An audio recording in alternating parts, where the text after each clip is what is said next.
Ivan සුබුදැසනක් වේවා කියලා ප්‍රාර්ථනා කරනවා. මේ මාසේ අන්තිම සතියන්තය උදා වෙලා තියෙන අද 30 වෙනිදා ඔක්තෝබර් මාසේ 30 සෙනසුරාදා දවසේ මෙලෙස උදාවද්දී අද දවසට අදාළව පුවත්පත් කර තිබෙන වාර්තාකරණයන් වෙත අවධානය යොමු කරන්නට අපි මෙතෙන් පටන් සූදානම්.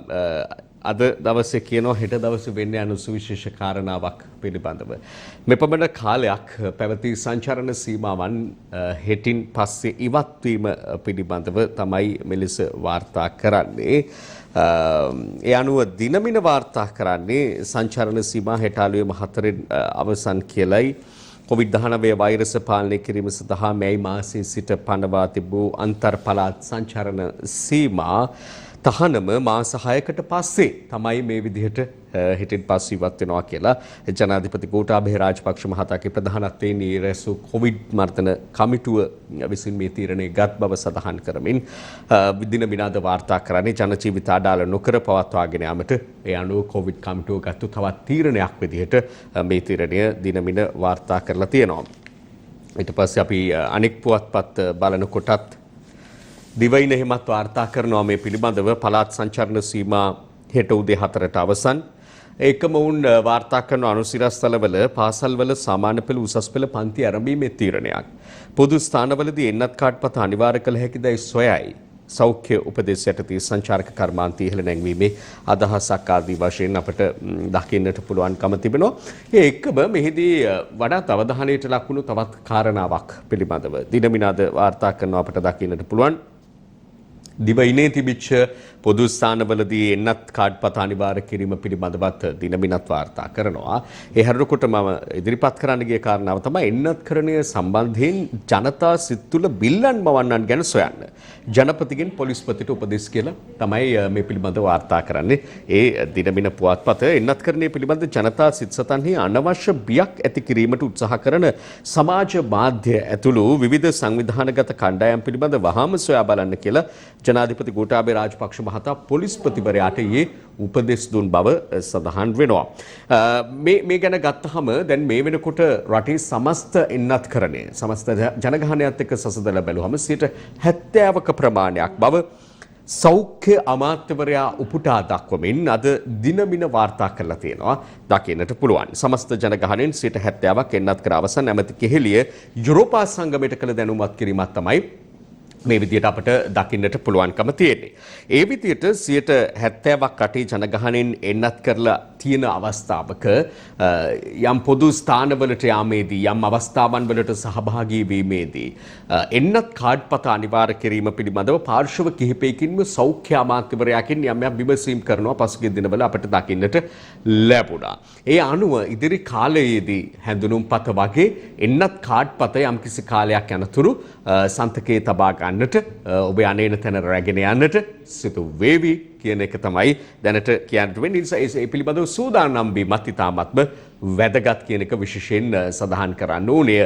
ආරක්ෂිතව Taman ළඟ තියාගන්න ක්‍රමයක් හදාගන්න වේවි. මොකද ඒක අපේ රටේ විතරක් නෙවෙයි බොහෝ රටවල අනෙකුත් රටවල් වල පවා මේ තත්ත්වය ක්‍රියාවට නැංවෙනවා. මොකද එන්නත්කරණය තුලින් තමයි යම් පාලනයක් අපි අත්විඳින රටක් මේ වෙනකොට එන්නත්කරණය තුලින් අත්කරගත්තු පාලනය පිළිබඳව එය ඊටාම වැදගත් වෙනවා. එන්නත්කරණයට ලක් වූ අයෙක්ද නැද්ද යන්න සොයාගන්න තියෙන හොඳම විදිය තමයි කාඩ්පත. ඊළඟට අපි අවධානය යොමු කරනවා ප්‍රධාන සිරස්තල අතරේ ඒ වගේම ප්‍රධාන ඡායාරූප අතරේ අද දකින්නට ලැබෙනවා අපවත් වී වදාළ වැලමිටියාවේ කුසල ධම්මනායක ස්වාමීන්ද්‍රයන් වහන්සේට අවසන් ගෞරව දක්වන්නට ජනාධිපති ගෝඨාභය රාජපක්ෂ මහතා පැමිණි අවස්ථාව දිනමිනය වාර්තා කරනවා මහයතිවරයාණන්ට ජනපතිගෙන් බුහුමන් කියලා. කැලණිය විශ්වවිද්‍යාලයේ කුලපති කොළඹ හලාවත දෙදිසාවේ ප්‍රධාන සංඝනායක පෑලියගොඩ විද්‍යාලංකාර පරිවේනාධිපති අගමහා පණ්ඩිත අපවත් වී වදාළ ආචාර්ය වැලමිටියාවේ කුසල ධම්ම නාහිමිපාණන් වහන්සේගේ ශ්‍රී දේහයට ජනාධිපති ගෝඨාභය රාජපක්ෂ මැතිතුමා ඊයේ දවසේදී අවසන් බුහුමන දක්වනු ලැබුවා. ඒ අවස්ථාව අපට දකින්නට පුළුවන්කම තිබෙනවා. හෙට කුසල ධම්ම නාහිමිගේ ආදාහන පූජෝත්සවය පූර්ණ රාජ්‍ය අනුග්‍රහයෙන් නිදහස් චතුරස්‍රයේදී පැවැත්වෙන බවත් දිනමින පුවත්පත වාර්තා කරනවා. ඒ අනුව හෙට දිනේදී ශෝක දිනයක් ලෙස නම් කිරීම පිළිබඳවත් දිනමින වාර්තා කරලා තියෙනවා දකින්නට පුළුවන්. කුසල දමනාහිමියන්ගේ ආදාහන පූජෝත්සවය පූර්ණ රාජ්‍ය ගෞරව සහ පූර්ණ රාජ්‍ය අනුග්‍රහය සහිතව හෙට දිනේ පැවැත්වීමත් එක්ක අපි ඒ පිළිබඳව තවත් වාර්තා විවිධ ආකාරයේ පුවත්පත්වල දකිද්දී වෙනත් කාරණා කීපයකටත් අවධානය යොමු කරන්නට බලාපොරොත්තු වෙනවා. ඒ අතරේ අපිට මුණ ගැසෙනවා මේ දිනමින පුවත්පතේ තියෙන මෙන්න මේ පුවත් වාර්තාව ඉසෙඩ් ලකුණු නිකුත් වීම ඉසෙඩ් අගය උසස් පෙළ විභාගයේ ප්‍රතිඵල ආවා පසුගිය විභාගයේ ඉසෙඩ් අගයන් ආවේ පස්සේ ඉසෙඩ් ලකුණු නිකුත් වේ පාඨමාලා 130කට සිසුන් 41510කට සරසවි වරම් හිමිවීම පිළිබඳව අද වාර්තා දකින්නට පුරුවන් මෙවර සිසු 1399ක් වැඩිපුර බඳවා ගැනීම පිළිබඳවත් වාර්තා වෙනවා. දැන් මේ ඉසෙඩ් අගය අනුව බලලා පාඨමාලා 130කට 41510ක් ගන්නවා වගේම මෙරට අධ්‍යාපනය තවදුරටත් ඉදිරියට ගෙන යන්නට නම් ප්‍රගමනයක් බලාපොරොත්තු වෙන්නට නම් සරසවි සඳහා ඇතුළත් කරගන්නා පිරිස තවදුරටත් වැඩි කළ යුතුයි කියන යෝජනා නිරන්තරව තිබුණා.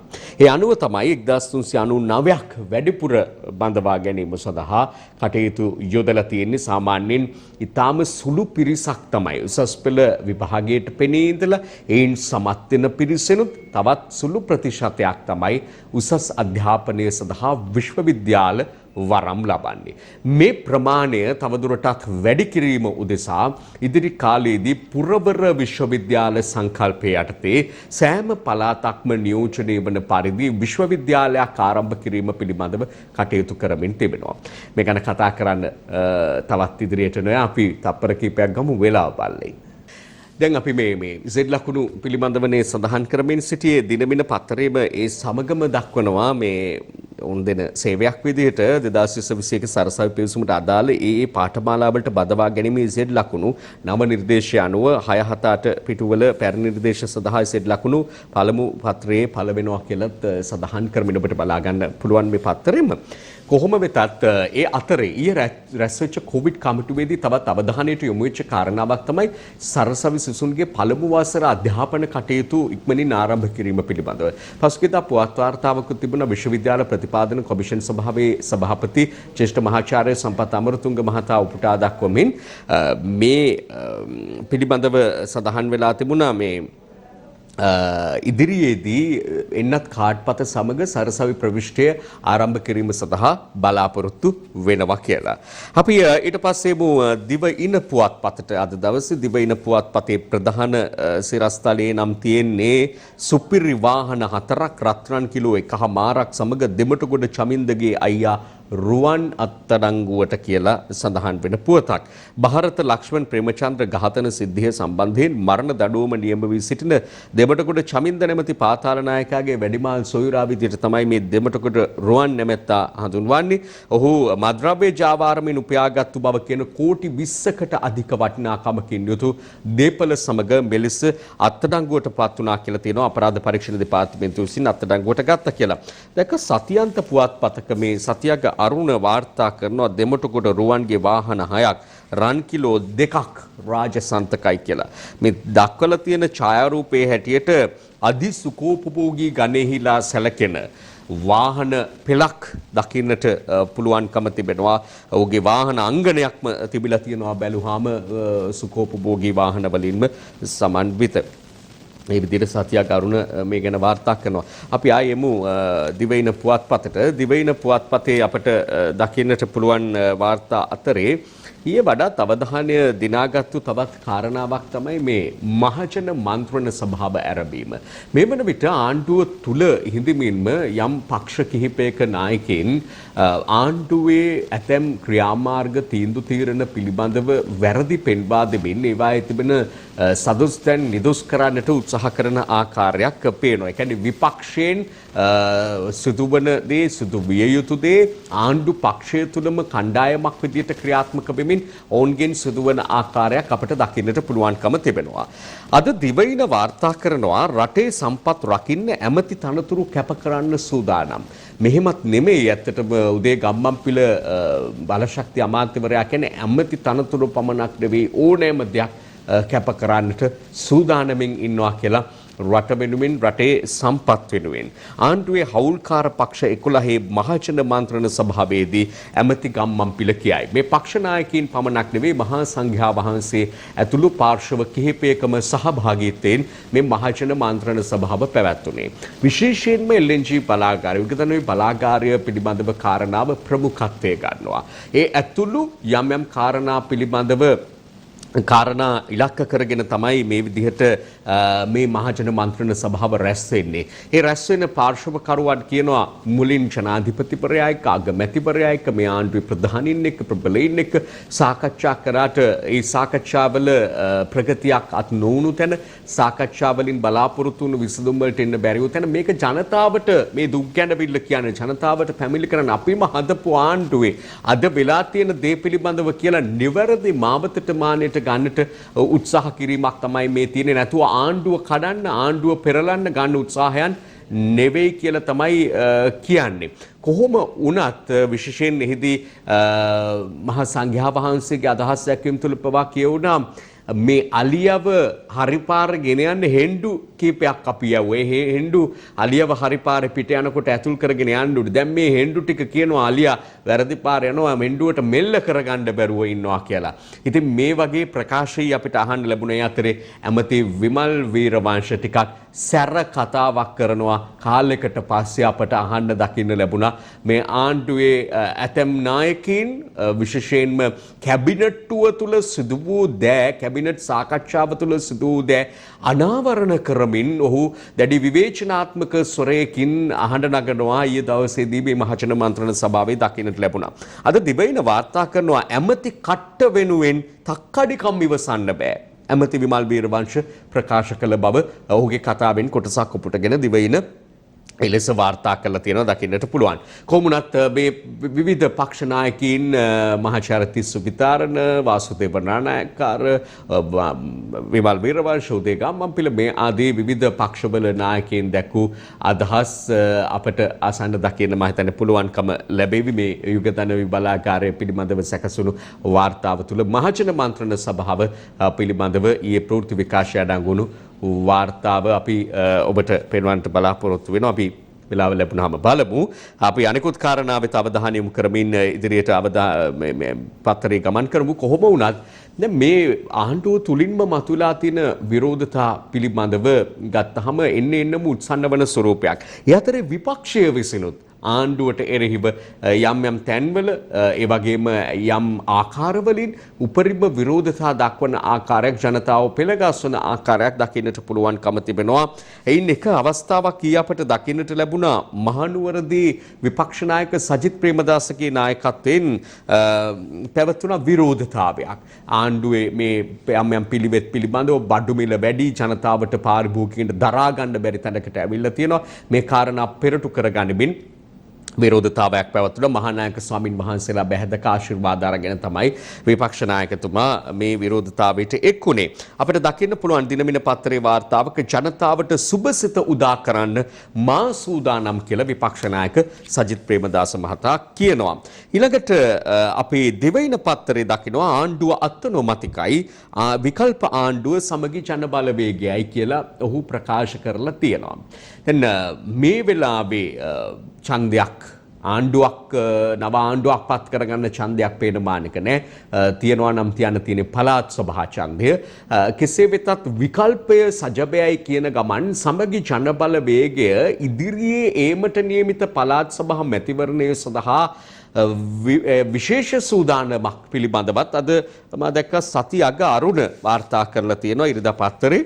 සජබේ මහඇමති අපේක්ෂකත්වය පිළිබඳව දැන් තියාම ඔවුන් වෙන සූදානම පිළිබඳව බස්නාහිරට ෆොන්සේකා වයඹට නලින් සබරගමුවට තලතා දකුණට මනුෂ මධ්‍යමට මයන්ත මේ ආදී ප්‍රධානීන් ප්‍රබලීන් සමගි ජන බලවේගයේ නායකයින් පළාත් සභා මහාපේක්ෂකවරු විදිහට මහඇමති අපේක්ෂකවරු විදිහට ඉදිරියට යීමට සූදානම් බව කියන්නේ. දැන් ශ්‍රී ලංකා නිදහස් පක්ෂයේ යනුව වයඹින් ඉදිරිපත් වෙන්න සූදානම් කියලා දයාසිරි ජයසේකර මහත්මයා කියනවා.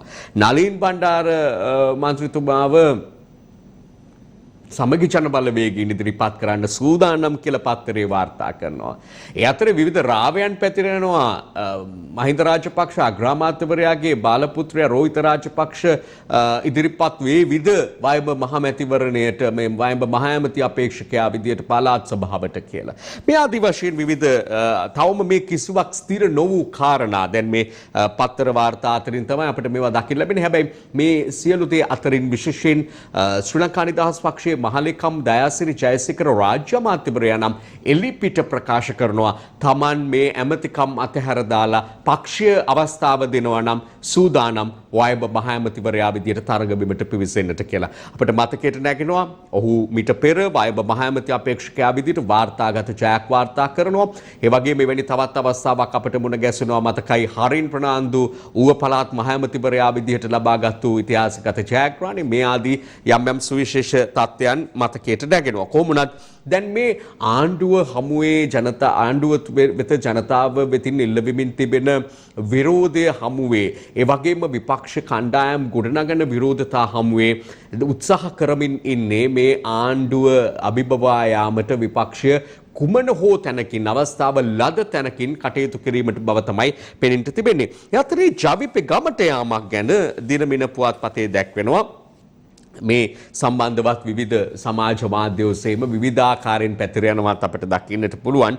ජවිපේ ගමක් ගානේ යන්න සැරසෙයි. නලින් හේවගේගෙන් ජනතාවට ආරාධනා කියලා අද අපිට දකින්නට ලැබෙනවා. ගම් මට්ටමට බිම් මට්ටමට ගිහිල්ලා ජනතාව යලිත් දැනුම්වත් කරලා මේ පවත්නා තත්ත්වයන් පිළිබඳව ඔවුන්ගේ දේශපාලන ශක්තිය තවදුරටත් වර්ධනය කරගන්න ස්ථාවරත්වය වර්ධනය කරගන්න ජවිපේ ගන්නා උත්සාහය පිළිබඳව මෙලෙස අපට දකින්නට පුළුවන්. ජවිපෙත් අද තනි පක්ෂයක් විදියට නෙමේ ගමන් කරමින් ඉන්නේ ජාතික ජන බලවේගයේ විදියට විවිධ කණ්ඩායම් එකාසු කරගත්තු ගමනක තමයි ජවිපේ යන්නේ. එහෙම ගිය ගමනක තමයි පාර්ලිමේන්තු නියෝජනය 3% මට්ටමට මේ නියෝජනය ජනතා නියෝජිතයෝ දෙන්දරික්ත අවස්ථාව ලැබුණා මහ ජනතාවගෙන් බෝනස් එකත් එක්ක 3 දෙනෙකුට සීමා වෙලා තියෙන්නේ එවැනි තත්ත්වයකුත් උඩ. ඒ අතරේ මහින්ද අමරවීර අමාත්‍යවරයා පසුගියදා නැවත වතාවක් අවධාරණය කරන මේක කලිනුත් යම් යම් අයගෙන් කියවෙච්ච කාරණාවක් ඔයලිත් අවධාරණය කරනවා. ඉදිරි ශ්‍රී ලංකාව තුළ විශේෂයෙන් පසු කාලීන මේ මෑත කාලීනව දේශපාලනයේ දකින්න ලැබිච්ච තත්ත්වයක් එක්ක කිසිදු පක්ෂයකට තනිව ගමන් කරන්නට පුළුවන් තත්ත්වයක් දේශපාලනයේ නැහැ.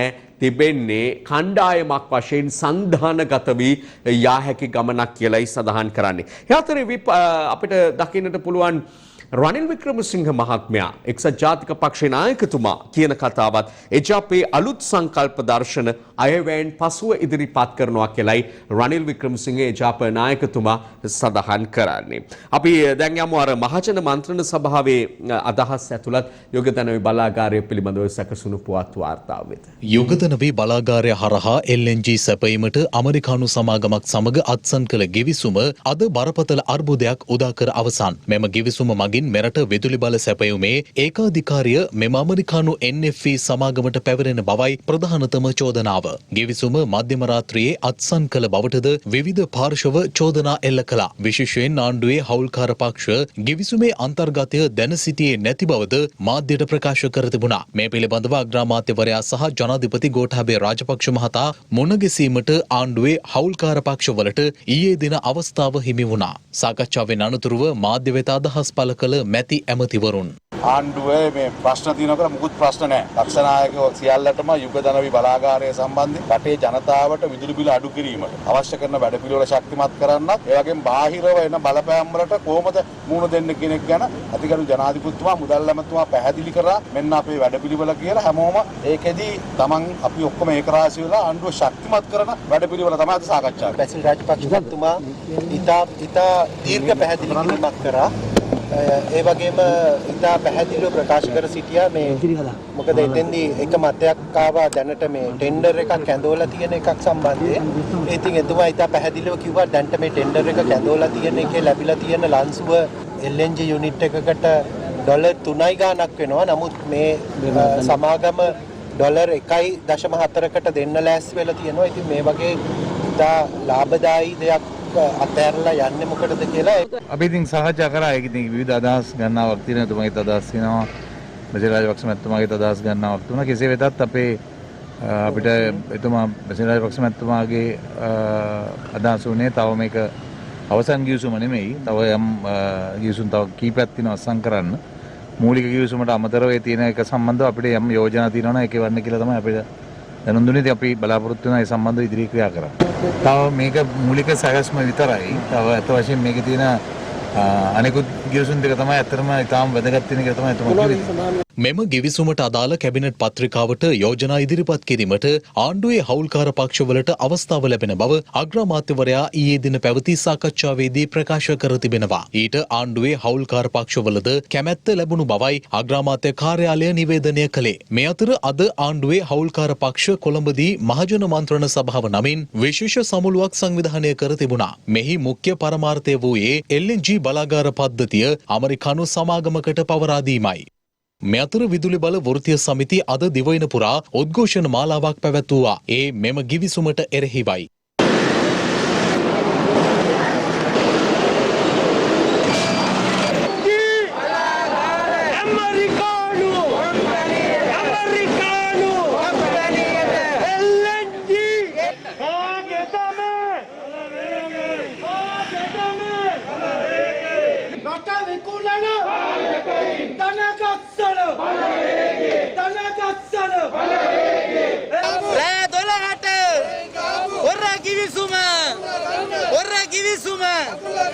අපි මේ ආණ්ඩුවට කියනවා අපි මේ උත්සාහය මේ ප්‍රයත්නය අපි ආපස්සට තියන්න කිසිදු උත්සාහයක් නැහැ. බසිල් රාජපක්ෂගේ, ගෝඨාභය රාජපක්ෂගේ, මහින්ද රාජපක්ෂට, නාමල් රාජපක්ෂට ඕන විදිහට මේ අපේ ලංකාවේ ජාතික සම්පත අපි කුළු කොල්ලට විකුණන්න දෙන්නේ නැහැ. අපි බහිනවා මහපාරට තව දුරට එහෙම ගියොත් සිද්ධාවේවි අතුරේ ඉන්න අපි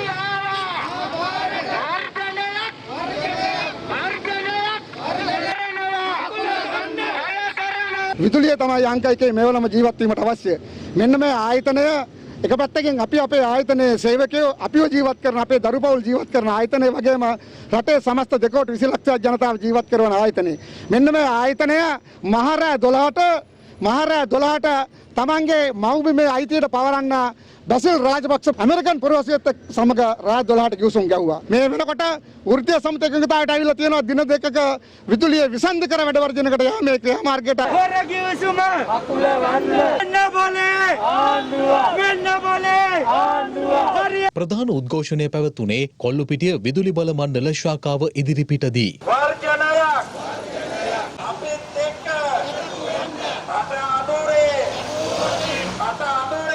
ආණ්ඩුව මේ අසාධාරණ විදියට මේ LNG සැපයුම ඇමරිකානු කොම්පැනියකට දීලා මේ අපේ විදුලි බල මණ්ඩලය විනාශ කළා. මහ ජනතාවගේ විදුලිය තමයි විදුලියේ බිල තමයි මේ ඉහළ යන්නේ. දැන් මේක පැහැදිලිවම ජාතික ආරක්ෂාවට බලපාන දෙයක්. තමන්ගේ කැබිනට් ඇමතිවරුන්ට ආණ්ඩුව නියෝජනය කරන පක්ෂ 11කට පවා නොකිය මේ අස්සන් කරපු හොර ගිවිසුම කුමක්ද කියන කාරණේ තමයි අද මේ රටම අහන්නේ. ඇමරිකන් නිව් පෝස්ටර්ස් කියන සමාගමට මේ රටේ බලශක්ති ක්ෂේත්‍රය අප්පගේ මහප්පගේ බූදලේ වගේ ලීලා දීලා තියෙන්නේ. මේ උද්ඝෝෂණයෙන් නතර වෙන්නේ නැහැ අපි නොවැම්බර් 3 වෙනිදා වරායි සේවක බහිනවා එළියට. ඒ වගේම තියයි සංස්ථාව සේවක බහිනවා එළියට 3 වෙනිදා කියන්නේ ජාතික විරෝධතා දිනයක් බවට පත් කරනවා. බලාගාර කාර්යාල වැඩබිම් වලින් දොට්ට බෑලා අපි ඔක්කොම එනවා කොළඹට. අපි ආණ්ඩුවට කියලා පුළුවන් නම් නවත්තපල්ලා. ඒ වගේම අපි ආණ්ඩුවට කියනවා 3 වෙනිදාන් පස්සේ මේ රටේ දැවැන්ත වැඩ වර්ජනයක් 1996 මතක් කරගනිලා පැය 72ක වැඩ වර්ජනය. බොහොම සැර අදහස් දැක්වීම් කිහිපයක් කෙසේ වෙතත් ඒ වෘත්තීය සමිති නායකයන්ගේ අදහස් තුළ කියුණා නම් වශයෙන්ම සඳහන් කරමින් බසිල් රාජපක්ෂ මුදල් අමාත්‍යවරයාගේ නම. ඊයේ මහජන මන්ත්‍රණ සභාවේදී විමල් වීරවංශ අමාත්‍යවරයාත් කියනවා නම නොකියා මුදල් අමාත්‍යවරයා විසින් මේ කැබිනට් සාමාන්‍යයෙන් කැබිනට් මණ්ඩලයේ ලේකම් තමයි එදිනදා කතා කරන කැබිනට් පත්‍රිකා පිළිබඳව සාකච්ඡාවට මුල පුරන්නේ එක එක කාරණා කතා කරගෙන යනවා. හැබැයි අවසානයේ මුදල් ඇමතුමා අහනවා අර මන්දාපයකට මොකද වුනේ කියලා. එතකොට ඒක මේ මට දැනුවේ හම්බ වුණේ බලන්නවත් වෙලාවක් තිබුණේ නෑ ඇමතුමා කියලා කියනවා. ඉන් පස්සේ මිනිට්ස් ටික එනකොට කැබිනට් එකේ සාකච්ඡාවේ කාරණා ටික එනකොට මෙන්න බහුතර කැමැත්තකින් සම්මත වූ බව සඳහන් වූ බව Taman වික්ෂිප්ත වූ බව තමයි විමල් වීරවංශ අමාත්‍යවරයා කියන්නේ. අද ලංකාදීප ප්‍රධාන සිරස්තලයේ ගත්තොත් යුගදනවේ අවුල ඇමතිවරු තුනක් විරෝධය පාරට බසිති ආණ්ඩුවේ මන්ත්‍රීලා ගණනාවකුත් ඒ කියලයි එහි සඳහන් වෙන්නේ. ඊළඟට මේ යුගදනවේ කැබිනට් පත්‍රිකාවට නිරීක්ෂණ ඉදිරිපත් කරන්න එකගතාවකට ඒම පිළිබඳවත් අද පුවත් වාර්තා අතර දකින්නට පුළුවන්. ඒකම මේ ප්‍රශ්නය සහ අනෙකුත් කාරණා කිහිපයක් හේතු කරගෙන මේ වන විට ඇතිවෙමින් තිබෙන බෙදීම් සහ බිඳීම් පිළිබඳව අද පුවත් වාර්තා තියෙනවා. අපි විරාමයකට යමු. විරාමයෙන් පස්සේ මේ යම් යම් තවත් උණුසුම් කාරණා කිහිපයක් තිබෙනවා. ඒවා ඔබට ඉදිරිපත් කරන්න බලාපොරොත්තු වෙනවා.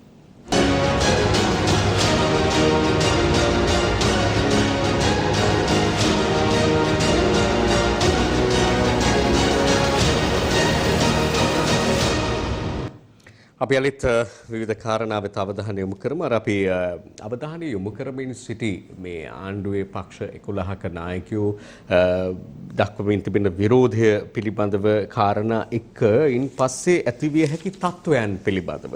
අද මේ දිවයින ඉරිදා සංග්‍රහයේ තියෙන වාර්තා කීපයක් අතරින් මෙන්න මේ කාරණාවට අවධානය යොමු වුණා. පොඩි පක්ෂ කැඩුණොත් ආණ්ඩුව රකින්න ඇමති කෙනෙක් ඩීල් මෙහෙයුමක කියලා. දැන් මේ ආණ්ඩුව තුල හිඳින්මින්ම විරෝධය දක්වන කණ්ඩායම් ආණ්ඩුවේ නිවත් වෙන්න ගැලවිලා යන්න කටයුතු කළොත් එහෙම ඒ හිඩස පුරවන්නේ කොහොමද කියන එක පිළිබඳව ප්‍රබල ඇමතිවරයෙක් විපක්ෂයේ ජ්‍යෙෂ්ඨයෙක් එක්ක සාකච්ඡාවක් තිබුණු බවත් සාකච්ඡාව විසඳුමකින් තොරව නිමා වූ බවත් ආණ්ඩුව තවදුරටත් පවත්වාගෙන යන එවැනි අවස්ථාවක් උදා වුණොත් එවැනි අවස්ථාවක සහාය දීම පිළිබඳව එකගත්තයකට නොආ බවත් තමයි එහි දේශපාලන ආරංචි මාර්ග පුටා දක්වමින් මේ දිවයින ඉරිදා සංග්‍රහය වාර්තා කරන්නේ. මේ අතර ශ්‍රී ලංකා නිදහස් පක්ෂය තුනට කැඩෙන ලකුණු තියෙනවා කියලත් අද පෙන්වා දෙනවා. කොහොම වුණත් මේ පවත්නා වාතාවරණය මූලිය වශයෙන් අර්බුදකාරී තත්ත්වයක් ශ්‍රී ලංකාව තුලත් තිබෙන්නේ විවිධ පැතිකඩ වලින් අර්බුදකාරී තත්ත්වයක් දේශපාලනිකවත් දැඩි අර්බුදකාරී තත්ත්වයක් කියන එක වඩාත් හොඳින් පේන තත්ත්වයක් අපට තියෙනවා මේ විවිධ වාර්තා බලමු. ගෝලීය වශයෙන් තියෙන්නේ මොන වගේ තත්ත්වයක්ද කියන්නේ මෙන්න මේ සිරස්තල දෙක යම් ආකාරයක අදහසක් අපට දෙනවා. ලංකාදීපේ තියෙනවා චීනයේ ඩීසල් සලාක ක්‍රමයට දැඩි විදුලි අර්බුදයකුත් වැඩි විස්තර රටවෙඩි පිටුවේ තියෙනවා. කොහොම වුණත් චීනය වගේ දැවැන්ත ආර්ථිකයක් තියෙන රටවල් පවා මේ වෙනකොට පත්ව ඇති තත්ත්වය පිළිබඳව එලෙස අද ලංකාදීපේ වාර්තා කරනවා ඩීසල් දෙන්නේ සලාක ක්‍රමයට කියලා. අපි පෝලිම් වල ඉන්නකොට අපිට ඒ විදිහට ගන්න සිද්ධ වෙනකොට අපි ඒ පිළිබඳව සිත් ඇවුලෙන් ජනතාව මේ රටේ ආණ්ඩුවට බොහෝ වෙලාවට දොස් නගනකොට අනිකුත් රටවල තත්ත්වයක් මේ වගේ කියලා ලංකාදීප පත්‍රය අත පෙන්වලා දෙනවා. ආහාර අහේඩියක් අඩුවෙන් කන්න උතුරු කොරියානු 나යකයා කියයි. මේ ලංකාවෙත් කතා කරනවා ඉදිරි කාලයේදී සාගත තත්ත්වයක් ඇති විය හැකි රට ආහාර අර්බුදයකට මුහුණ පා ඇති බැවින් 2025 වසර වනතුරු අඩුවෙන් ආහාර ගන්නයි උතුරු කොරියානු නායක කිම් චොං උන් රට වැසියන්ගෙන් කරන ඉල්ලීමක් තමයි දකින්නට ලැබෙන්නේ. දැන් ලංකාවෙත් අත්නෝමතිකයි කියනවානේ පාලනයේ විපක්ෂ නායක සජිත් ප්‍රේමදාස මහතා කිව්වා ජනාධිපතිවරයා මේ ආණ්ඩුව කටයුතු කරගෙන අත්නෝමතික ආකාරයට කියලා. එහෙම ගත්තොත් කිම් චොං උන් නායකයාට උතුරු කොරියානු නායකයාට එල්ලවන චෝදනාව ප්‍රබලතම චෝදනාව තමයි ඔහු අතිශය අත්නෝමතික නායකයෙක් ඒ වගේම දරුණු පාලකයෙක් කියලා. ඔහු ජනතාවට කියනවා ආහාර අහේනියක් එන්න පුළුවන් ඒ නිසා අඩුවෙන් කන්නේ කියලා. මේ සියල්ල අතරේ අපේ රටේ එහෙම තත්ත්වයක් එන්න යන්නේ ඇයි කියන එක පිළිබඳව මේ ගැන කියන අය කියන්නේ විශේෂයෙන්ම පොහොර අර්බුදයක් එක්ක නිෂ්පාදනය අඩු වෙනවා අස්වැන්න අඩු වෙනවා එහි ප්‍රතිඵලයක් විදිහට ඉදිරියේදී සාගතයක් නිර්මාණය වීමේ හැකියාවක් පවතින බවයි කියන්නේ මේක මේ විපක්ෂ දේශපාලන කණ්ඩායම් පමණක් නෙවෙයි පසුගියදා කතාබහට ලක් වෙච්ච පේරාදෙණිය විශ්වවිද්‍යාලයේ මහාචාර්ය බුද්ධිමාරමේ මහතාත් කියනවා මේ යන තත්ත්වයේ හැටියට ඉදිරි කාලයේදී ආහාරවල හිඟතාවයක් ඇති වෙන්නට පුළුවන් මොකද මේ පොහොරවල ප්‍රශ්නයක් නිසා නිෂ්පාදනය අඩු වෙනවා පැහැදිලි ලෙසම ඒ බලපානවා කියලා. මේ ආදී කාරණාත් එක්ක මේ පොහොර නිසා රටේ මතුව තිබෙන තත්ත්වයන් බොහෝ තැන්වල විරෝධතා අද අපට දකින්නට පුළුවන්කම තිබෙනවා.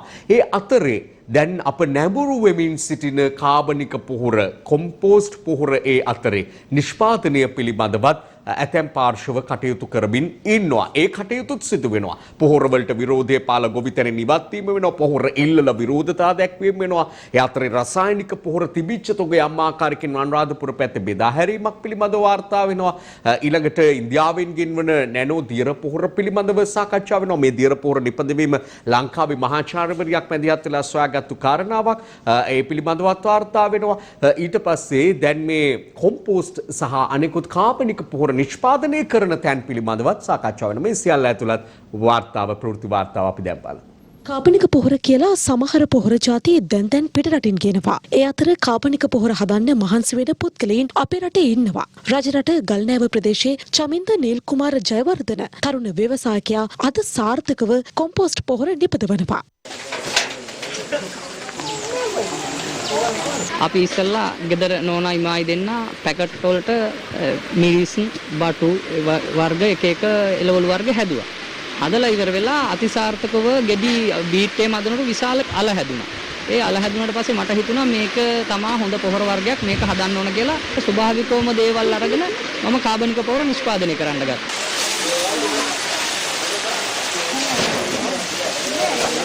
හැමෝටම මේ කාබනික පොහොර කියන එක හදන්න පුළුවන්. ලංකාවෙන් දායක වෙනවා නම් 130ක් විතර මටත් කාබනික පොහොර ඉල්ලුවොත් ඒ ඉල්ලන ප්‍රමාණයට 130ක විතර දායකත්වයක් ලබා දෙන්න පුළුවන්. උතුරුමැද පළාත් ආණ්ඩුකාර මහිපාල හේරත් මහතාද මෙම කොම්පෝස්ට් පොහොර නිෂ්පාදනාගාරය බැලීමට එක් වුණා.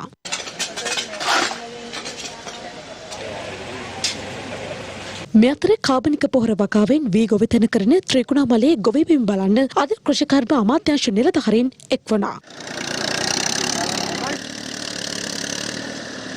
මෙහිදී ගොවි ජනතාව පැවසුවේ අස්වැන්න අඩු වුණත් රජයෙන් වන්දි ඇතැයි යන විශ්වාසය මත වගා කරන බවයි. අපි හිතනවා අපිට රජයෙන් ලැබෙන කාබනික පොහොර ආධාරයත් සමග අපිට අපේ අස්වැන්න වැඩි දියුණු කරගෙන ලබා ගන්න පුළුවන් වෙයි කියලා. අපි කොම්පෝස්ට් පොහොර හැදුවා නිවේශවල.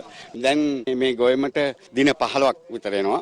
දැන්ට හොඳ තත්ත්වය තියෙනවා. රසායනික වලින් මිදිලා මතු පරපුර ගැන මේ වගේ තීරණයකට අපි රජය අපි සන්තෝෂ වෙනවා. අපි දිරිගැන්වීම ගැනයි.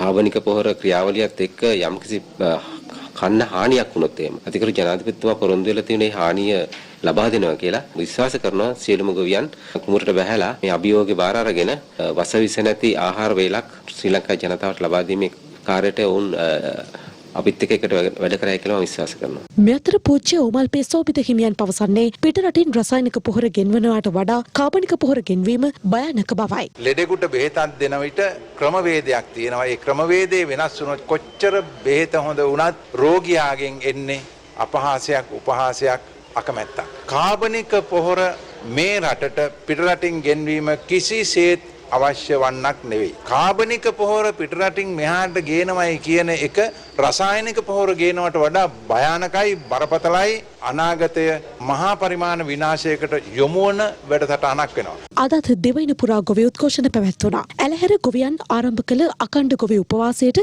අදට දින 6යි. මෙම ගොවි උද්ඝෝෂණයට සහාය පළ කරන්න දිඹුලාගල ශාසනාරක්ෂක බල මණ්ඩලයේ ලේකකාධිකාරී දිඹුලාගල රාහුල අලංකාර හිමි ඇතුළු මහා සංඝරත්නය දැක්වුණා. කොරෝනාවෙන් විශාලා මහනුවරක් කරන්නට බැරි වෙච්ච එක දැන් සමහර විට මේ ගොවිතැන විනාශ කරලා ඒ දේ ඇතිකරන්ට සූදානම් වෙනවද දන්නේ. චත්‍රලේඛන නිකුත් කරලා ගොවියට වන්දි දෙන වැඩපිළිවෙලක් හදනවා කියලා කියනවා. හැබැයි උඹලට වන්දි ගෙවන්න සල්ලි කොහෙද තියෙන්නේ කියලා මම අහනවා. කොහෙද තියෙන කුණු කන්දරා මේකට දාලා ගොවියන්ගේ කකුල් කුණු කරන්න ඇති දැන් මෙතන ඇවිල්ලා. මේ පාර මේ අට්ටාලේ ඇලහැර අට්ටාලේ මැරෙන්න කියන්නේ අපි. අම්පාර නගරයේද අද රසායනික පොහොර ඉල්ලා උද්ඝෝෂණයක් පැවැත්වුණා. එම අවස්ථාවට සමස්ත ලංකා ගොවි ජන සම්මේලනයේ සභාපති නාවල් කරුණාරත්න මහතාද එක් වුණා.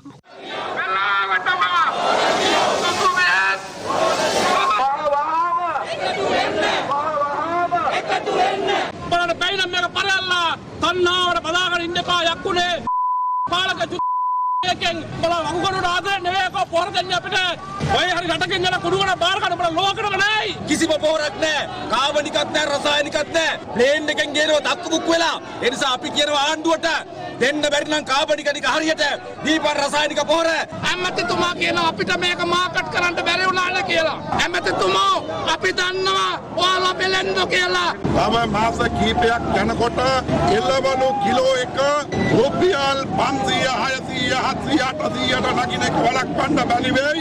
ආල් කිලෝ එක රුපියල් 300ට 400ට නගින එක වළක්වන්න බැරි වෙයි. ගොවියනම් බටු ගහක් බණ්ඩක් ගහක් මිලිස් ගහක් හිටවගෙන තමුන්ට කොහොම ලිලියක් දත් දෙකක් පගා කරගෙන ගොවියාගේ බඩවියට කොහොමද ගොවියා රැකගනි. අබයි පුතෝ සල්ලි වලට කන මිනිස්සුන්ට තරු විසි වෙන දවස වැඩි ඈතක නෙමෙයි. මහවැලි කලාපයේ ගොවි සංවිධාන 52ක් අද ගිරාඳුරු කෝට්ටේදී උද්ඝෝෂණයක නිරත වුණා.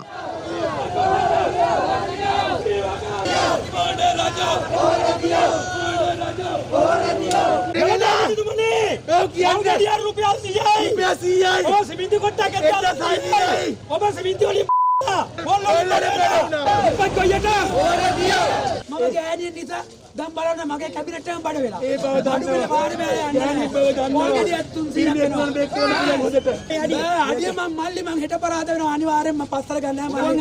හැබැයි පස්සර නැහැ. මම නම් ඇමරිකාවට පැන ගන්නවා අනිවාර්යෙන්. මම මේතරේ කොයියෝ ටික නෑ. පොර දුන්නේ නෑ. උණ්ඩ මං කිව්වා තනකොළෝ මං කියලා. එයා කියනවා අඩියක් තිබුවා අඩිය පස්සර ගන්න නෑ කියලා. ඒ අඩිය මේ ගොයියෝ තමයි පස්සර දයා දන්නේම නැතු ඉස්තරාත් නෑ පස්සර නැතිව මේ සැරේ ඡන්දෙකදී අනිවාර්යෙන් අපි බොහොම වගකීමෙන් කියනවා. ඔය රජයට ආය ඡන්දයක් දෙන්නේ නැහැ. දෙනවද? ආය නම් මේ ජීවිත තුනතර මෙවුන්ට ඡන්ද දෙන්නේ නැහැ.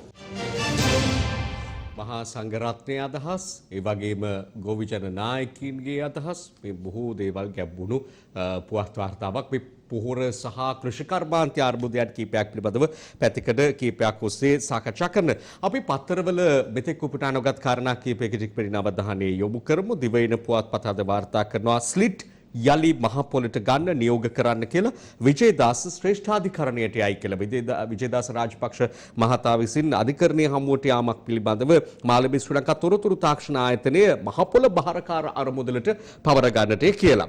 ඊට පස්සේ මරදගහමුල උග්‍ර සහල් හිඟයක් ඇතිවීමේ අවදානමක් මරදගහමුල කිරකොටම මතකෙන් නැගෙනවා ඉස්සර හාල් මිල එන්නේ මරදගහමුල හාල් මිල කියලා තමයි අපේ මාධ්‍ය තුලින් දකින්නේ ඔබ දකින්නේ. හැබැයි පස්සේ වෙනස් දැන් මුදලාල්ලා බෙල තීරණය කරන තැනට ඇවිත් කියලායි කියන්නේ. කොහොම වුණත් මරදගහමුල උග්‍ර සහල් හිඟයක් ඇතිවීමේ යම් මධ්‍යස්ථානයක් විදිහට ක්‍රියා කරනවා. අනුරාධපුරයෙන් පොළොන්නරුවෙන් දුර පළාත් වලින් අම්පාරෙන් අරහෙන් මෙහෙන් එන සහල් ටික මරදගහමුලට ඇවිත් තමයි බෙදා හැරීම සිදු වෙන්නේ. සාමාන්‍යයෙන් සහල්ලිංගයක් ගැන ඒ විදිහට කියනවා මරදගහමුල අර්බුදයක් ගැන. හිතරදුණු හේෂාගේ මූණේ මල් පිපෙයි චමින්ද ඇවිත් නැහැ කියලා වාර්තාවක් තියෙන හේෂා විතානගේ සහ චමින්ද විජේසිරි විපක්ෂයේ മന്ത്രിවරු දෙදෙන සමගි ජන බලවේග മന്ത്രിවරු දෙදෙන යම් අභ්‍යන්තර ගැටලුවක් නිසා තනතුරු වලින් ඉවත් වෙනවා කියලා සඳහන් කළා. සජිත් ප්‍රේමදාස විපක්ෂ නායකතුමා සහ රංජිත් මණ්ඩුම්බණ්ඩාර මහලේකම්තුමා අතර තිබ්බ සාකච්ඡාවකින් පස්සේ තමන්ගේ ගැටලු දෙකට විසඳුම් හම්බුණා කියලා හේෂා විතානගේ മന്ത്രിවරයා කියනවා. හැබැයි චමින්ද විජේසිරි මන්ත්‍රීවරයා මේ කතාවට එකතු වෙන්නේ නැහැ කියලායි සඳහන් වෙන්නේ. කොල්ලුරේගේ තටු කැපිල්ලට වාරණයක් පිළිබඳවත් වාර්තා වෙනවා. ඔහු වාරණ නියෝගයක් ඉල්ලා සිටියා තමන්ගේ සභාපතිත්වය ශ්‍රී ලංකා කමියුනිස්ට් පක්ෂයේ සභාපතිත්වය ඉවත් කිරීම පිළිබඳව ඔහු එදී සඳහන් කරේ තමන් ගුරුවරුන්ගේ වඩි කපන්න ඕනි කියලා වැඩට එන්නේ නැති ගුරුවරුන්ගේ පඩි කපන්න ඕනි කියලා මේ කිව්වේ වයඹ ආණ්ඩුකාරවරයා විදියට මිසක් කමියුනිස්ට් පක්ෂයේ සභාපතිවරයා විදියට නෙමෙයි. ඒ නිසා මේ අදාළ වෙන්නේ නැහැ කියලා කිව්වේ. කොමුණත් වාරණ නියෝගය ලැබිලා තියෙනවා. ඊට පස්සේ අපි දිවයින පත්තරයේම දකිනවා කුඩු වෝකිටෝකි ඩ්‍රෝන වායු පිස්තෝල තැපෑලෙන් මතුවීමක් විදේශ රටවල ඉඳලා ලංකාවට ආපු පාර්සල් පිළිබඳව මෙහෙම වාර්තාවක්. ඊට පස්සේ තහංචියෙන් පසු වාහන ගෙන්වල නැහැ. ඊයේ යම් පුවත් වාර්තාවක තිබුණා වාහන 300ක පමණ ප්‍රමාණයක් දිරමින් තියෙනවා කියලා මේ ආනයන තහනම අතර ගෙන්වපු වාහන කියලායි සඳහන් වුණේ. හැබැයි රේගු මාධ්‍ය ප්‍රකාශකවරයා උපුටා දක්වමින් අද දිවෙන වාර්තා කරනවා එහෙම වාහන ගෙන්වල නැහැ කියලා. අපනයන ආදායම් රුපියල් කරන විට නව රීති ආපනයන ආදායම් රුපියල් කරද්දී නව රීති පැනවීමක් පිළිබඳව දෙවයින වාර්තා කරනවා. අපි දින මිනිට එමු. දිනමිනේ මෙතෙක් උපුටා නොගත් වාර්තා අතර දකින්නට පුළුවන් ගිවිසුම් කඩකලාට මහජන බැංකුව අසාදු ලේඛනයට දැමූ බව චීන තානාපති කාර්යාලය පවසයි. පෝරණෑම පිළිබඳව කාරණාව මේ කියන්නේ ගෙවීමත් හිට වූයේ වාණිජ්‍ය මහාධිකරණයේ වාරණයකට අනුවයි මහජන බැංකුව කියයි. බැංකුවට වාරණ නියෝගයක් පැනවුවා කොළඹ වාණිජ්‍ය මහාධිකරණය. අවස්ථා දෙකකදී වාරණ නියෝගය පැනවුවා මේ කාරණාව සම්බන්ධව කෙසේතත් බැංකුව පාර්ශවයෙන් කියනවා අපට පනවපු වාරණ නියෝගය නිසා තමයි ගෙවීම් කරන්න බැරුව ඉන්නේ කියලා. මේ අතරේ මේ ජාතික ජනබලවේගයේ නියෝජනය කරන ජයප හිටපු මන්ත්‍රී වෛද්‍ය නලින්ද ජයතිස් අහනවා මේ කියන නැව අදාළ පොහොර අරන් ආපු චීන නැවට වෙච්ච දෙයක් නෑ. ඒක සැක සහිතයි කියලා තමයි ඔහු මතු කරන්නේ. ඉන්පස්සේ අපි එමු අද ලංකාදීප පුවත්පතට. ලංකාදීප පුවත්පතේ සඳහන් වෙනවා පොදු ජන පෙරමුණේ ජාතික සමුළුව දෙවනදා නෙළුම් පොකුණේදී පැවැත්වෙන බව. නෙළුම් පුහුට්ටුව ශ්‍රී ලංකා පොදු ජන පෙරමුණෙහි පස්වන ජාතික සමුළුව පැවැත්වෙන්නේ දැඩි අර්බුදකාරී වාතාවරණයක මුල තිබුණු ජවය ශක්තිය අදටත් පොදු ජන පෙරමුණ තුළ තිබෙනවාද කියන එක පිළිබඳව මේ සමුළුවේදී විශේෂයෙන් නායකත්වයේ විසින් සාකච්ඡාවට බඳුන් කරાવી කියලා අප විශ්වාස කරනවා. අපිට අර ගොවි උද්ඝෝෂණ වලින් එහෙම අහන්න දකින්න ලැබුණු කාරණා අනුව ගත්තහම ශ්‍රී ලංකා පොදු ජන පෙරමුණ දැන් මේ පිළිබඳව සිටිය යුතු තැනකට පත්ව ඇති බව තමයි පෙනෙන්නට තිබෙන්නේ.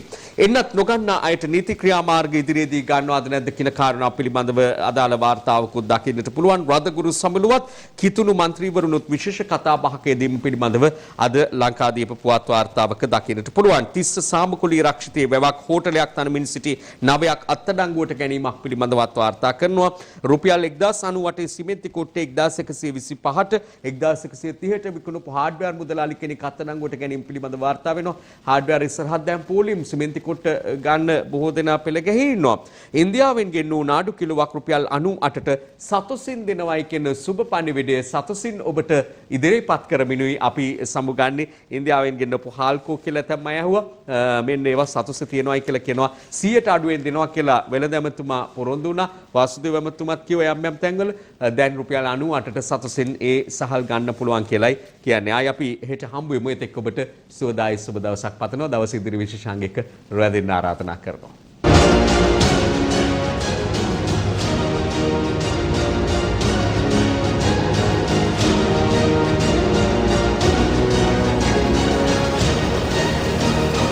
දිනපතා අලුත් වීඩියෝ සහ ප්‍රවෘත්ති නැරඹීමට ඉහත බටන් එක ක්ලික් කර සියත TV සබ්ස්ක්‍රයිබ් කරන්න.